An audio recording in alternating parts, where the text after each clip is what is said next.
Tudo bem? Fala um pouco pra gente então sobre ICMS, sobre os combustíveis, vai. Pois é, vou trazer aqui os dados de um levantamento que ficou bem bacana, foi feito pelo Murilo Viana, que é especialista em contas públicas, em parceria a partir de dados do CONFAZ, que é o Conselho Nacional de Política Fazendária, e também dados da FECombustíveis, que representa os distribuidores de combustíveis. Vou trazer aqui para vocês, primeiro, os dados mostrando como que são cobrados os ICMS nos estados, começando pelos estados que têm a maior alíquota de ICMS hoje. Então a gente vê o Rio de Janeiro no topo da lista, cobra 34% de ICMS, e ali na coluna da direita a gente vê também o valor em reais. Então são R$ 2,25 em média cobrados hoje sobre os combustíveis lá no Rio de Janeiro, isso só em ICMS. Vamos para uma segunda tela agora, mostrar quais são os estados que estão ali no meio da lista. Então a gente tem ali os estados do Nordeste representando também uma alíquota alta de ICMS, perto dos 30%, alguns com uma alíquota já caindo um pouco, mas, por exemplo, Bahia ali com 28%, Alagoas 29%, Pernambuco 29%, são estados que são mais dependentes dessa receita, desse tributo estadual, então eles também elevam a cobrança do ICMS. E aí, por fim, a gente tem uma terceira tela mostrando os estados que cobram o menor percentual de ICMS, e aí o grande destaque é São Paulo, que cobra 25%, lembrando que o Rio cobra 34%, que é um estado que é menos dependente da arrecadação desse tributo sobre os combustíveis. E aí prestem atenção nessa última linha, que é a média do ICMS cobrado hoje pelos estados no país, que fica em 28% e representa um valor de R$ 1,72. Agora a gente vai aqui para o nosso telão para mostrar também o que isso traz para a gente de importante sobre essa discussão do preço dos combustíveis que está pesando muito no bolso do brasileiro. Então aqui, a partir dessa média do ICMS de R$ 1,72, vale lembrar que existe essa proposta, então, de cobrança de um valor fixo do ICMS. Hoje o ICMS, como a gente viu, é um percentual sobre o valor do combustível. Então o governo está tentando emplacar um projeto que prevê a cobrança de um valor fixo, de reais por litro, de ali alguns centavos por litro, para conseguir unificar o ICMS entre os estados e com isso reduzir os preços. E aí o que o Murilo fez de cálculo aqui pra gente? O que ele mostra? A partir dessa média de ICMS de R$ 1,72 nos estados, se o objetivo for reduzir o ICMS para reduzir o preço dos combustíveis, supondo que esse valor fixo do ICMS ele caia em 10 centavos sobre a média, porque teria que cair sobre o valor médio que é cobrado para que haja uma redução. O que aconteceria é que, vamos supor que o valor de real por litro ficasse em R$ 1,62. Em estados como São Paulo, por exemplo, que é o estado mais populoso, onde as pessoas mais consomem combustível, o ICMS, que é de R$ 1,45, ele passaria para R$ 1,62, supondo que sobre esse valor médio fossem reduzidos ali esses 10 centavos. Nós estamos supondo isso porque o governo ainda não falou qual seria a ideia desse valor de ICMS fixo, caso esse projeto avance. E aí o que aconteceria com o preço da gasolina para o consumidor? Hoje o preço médio da gasolina em São Paulo está em R$ 5,77, segundo os dados da ANP, passaria para R$ 5,94, porque no caso de São Paulo, como o ICMS está abaixo da média, ele teria esse aumento e isso implicaria um valor ali de 17 centavos a mais no preço que é cobrado hoje. E aí o que acontece é que para encher um tanque de 50 litros, que hoje já está bem caro, o consumidor paga R$ 288,50, isso passaria para R$ 297. E aí, para completar essa reflexão aqui que a gente está fazendo sobre combustíveis, a gente vai ter uma outra tela que vai mostrar qual que é o peso do ICMS, a importância do ICMS para a arrecadação dos estados. Então, em 2019, os estados arrecadaram um total de 602 bilhões de reais em impostos, sendo que quase 85% de tudo isso foi só com ICMS, mas para todos os produtos, não só combustíveis. Só que aí o ICMS sobre os combustíveis representou quase 90 bilhões de reais, o que representa 17% do valor total. E aí aqui embaixo nós temos as variações dos percentuais que o ICMS representa na arrecadação total dos estados. Então, em São Paulo, como eu disse, que tem outras fontes de arrecadação, o ICMS representa 11% de tudo que o estado arrecada, mas ainda assim é um valor alto em termos absolutos essa arrecadação. No Rio de Janeiro, por exemplo, são 15%, já nos estados do Nordeste temos aí uma arrecadação do ICMS que representa, que é mais importante ainda para os cofres estaduais, chegando ali, por exemplo, no caso do Piauí, o ICMS representa 32% de tudo o que o estado arrecada, por isso a importância desse tributo para os estados que já estão com as suas contas combalidas, já estão passando por dificuldades aí saindo da crise toda provocada pela pandemia. Colombo, Lu, Elisa. Bom, a gente vai tirar então mais algumas dúvidas sobre esse assunto. Vamos conversar com o economista especialista em contas públicas, Murilo Viana, que está aqui com a gente. Murilo, bom dia. Obrigado pela entrevista aqui para a CNN. Murilo, pelo que a gente pôde compreender aí do que você ajudou a Priscila a nos mostrar, essa saída de aprovar um projeto de lei que estabeleça uma média de ICMS fixa para cobrança sobre os combustíveis não é uma boa saída, né? Na verdade, é uma saída bastante complicada, né? O problema do preço do combustível, digamos, ele vem de um outro fator, né? Principalmente da variação do dólar e do preço internacional do petróleo. E a Petrobras, com a política de paridade de preço internacional, tem repassado essa variação de preço para o mercado doméstico, o que acaba se espraiando para todos os derivados de petróleo, que inclui desde o gás de cozinha até a gasolina e óleo diesel, né? Então, assim, o ICMS, que é cobrado como alíquota, ele acaba sendo majorado a arrecadação, embora a alíquota não tenha sofrido grandes alterações nos últimos anos.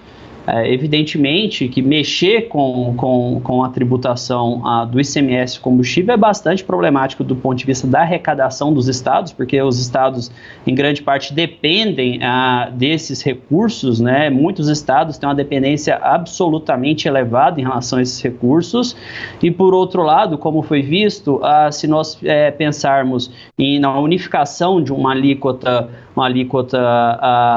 em âmbito nacional, uma alíquota em valor fixo, pode acontecer algo que é um contrassenso, que é o aumento do preço dos combustíveis em determinados estados, como é o caso de São Paulo. Murilo, muito obrigada, bom dia. Luciana falando aqui, parabéns por esse levantamento. Queria te perguntar, o consumidor pode ser beneficiado em alguns estados e prejudicado em outros com esse ICMS único. Mas um fato é que a arrecadação dos estados, para todos eles, isso vai ser prejudicial, ou seja, todo cidadão vai ser prejudicial. Eu te pergunto, é possível mudar a regra do jogo com a bola rolando? Esse é um caso clássico em que deveria haver uma boa coordenação interfederativa, ou seja, deveria ter uma relação bastante próxima entre o governo federal e os governos estaduais, algo que a gente não vê, especialmente aí nos últimos tempos no âmbito da União, né? Por ser algo que tem um impacto muito grande na arrecadação dos estados, deveria ser feito um arranjo aí, por exemplo, no caso da Petrobras, a União poderia pensar na constituição de um fundo de estabilização, porque do mesmo jeito que o preço do petróleo está muito alto, isso ocasiona um aumento muito expressivo do recebimento de dividendos da Petrobras por parte da União. Então seria razoável supor a criação de mecanismos em que a União pudesse utilizar parte desses recursos atípicos, que são voláteis ao longo do tempo, para suavizar também o efeito e essa transmissão desencadeada por uma política que é uma política que preserva, evidentemente, a empresa da Petrobras, mas uma política que gera esse espraiamento em toda a economia, né? Murilo, a Priscila Asbeck quer fazer uma pergunta para você também. Murilo, obrigada pelo levantamento, pela entrevista. Queria te perguntar sobre essa questão justamente da Petrobras, porque a gente vê que os consumidores, eles olham muito essa questão, muita gente está sentindo no bolso, claro, o aumento dos combustíveis e falam, Petrobras poderia estar segurando os preços, é culpa da Petrobras. Por outro lado, tem o mercado dizendo que é importante não mexer na política de preço da Petrobras, porque isso já foi feito no passado e não deu certo. Queria entender por que o mercado acha que a Petrobras não pode alterar sua política de preço e qual seria uma possível solução para essa questão diante desse aumento de preço de combustível que a gente está vendo aí, que está todo mundo sofrendo muito com esse aumento. Uma coisa que é bastante relevante ser observado é que, evidentemente, o setor, o petróleo, ele é essencial em basicamente todos os setores da economia. Imagina um insumo básico, a gente não ter uma previsibilidade de preços, entendeu? Então, assim, depender de decisões tomadas ao sabor do vento em Brasília, evidentemente não é algo desejado, porque isso gera uma completa falta de previsibilidade de custos básicos para diversas cadeias de produção. Então, seria desejável mecanismos transparentes, mecanismos estáveis e que desse a previsibilidade e que, ao mesmo tempo, garantisse aí uma suavização dos efeitos atípicos do preço do petróleo. Vale lembrar que esse efeito pode ser para mais ou para menos, então em algum momento o preço do petróleo pode despencar também e a arrecadação, por exemplo, dos estados cai e esse preço pode cair de forma bastante significativa. Então, criar um colchão de amortecimento, de suavização ao longo do tempo é bastante relevante, até mesmo como consumidores nós sabemos, né, que os preços sobem como bala de canhão, mas caem como a leveza da pena, né? Então, é importante nós observarmos isso. Murilo, aliás, qual é a projeção para o curto prazo para esse mercado? É o barril de petróleo continuar se valorizando, o dólar aqui continuar valorizado como está? O que a gente pode passar de mensagem para quem tem de botar combustível no carro, comprar gás de cozinha imediatamente, muito antes dessas discussões todas em Brasília terem um desfecho, seja ele qual for, né? Importante pergunta. Eu costumo brincar, né? No âmbito internacional, que normalmente nós tínhamos aí uma certa sinfonia boa nos últimos tempos, evidentemente antes da pandemia, né? Também está cheio de ruído. A inflação está voltando no mundo de forma bastante significativa, o avanço da vacinação tem levado uma mudança no perfil brusca, uma mudança no perfil de consumo, também aquelas pessoas que pouparam estão consumindo mais agora na saída da pandemia, de tal forma que a demanda internacional por combustíveis está bastante aquecida e a oferta não tem acompanhado isso. Então, essa pressão de custos, de inflação, de preço do preço do petróleo, ela tem se escalado em âmbito internacional. Porém, também, digamos, os ruídos não se configuram apenas no ambiente externo. Os ruídos estão bastante complicados aqui no Brasil. Eu diria que nós estamos diante aí uma péssima sinfonia, né? Uma sinfonia bastante complicada aqui no ambiente. Então, internamente, os fatores que afetam o dólar, por exemplo, a crise política, incertezas também no âmbito da inflação doméstica, também puxado, por exemplo, com a crise hídrica, a crise de energia, né? Então, tudo isso tem gerado uma pressão no câmbio e ocasionado essa perspectiva de continuação aí, de volatilidade, possivelmente uma desvalorização no curto prazo. Murilo, essa semana a Petrobras também anunciou um programa que ainda não está bem desenhado, mas que deve incentivar a doação ou produção de gás de cozinha para a parcela da população mais pobre. Ontem também o presidente Jair Bolsonaro falou em doação para quem tem Bolsa Família. Enfim, isso não está muito definido. O que eu quero perguntar é o seguinte, é óbvio que a gente precisa agora tratar de alguma maneira que a população mais pobre tenha o botijão de gás, que está num preço absurdo, inclusive que tenha comida também para cozinhar com esse botijão de gás. Mas é a Petrobras que tem que pagar esse custo? Quem é que tem que pagar?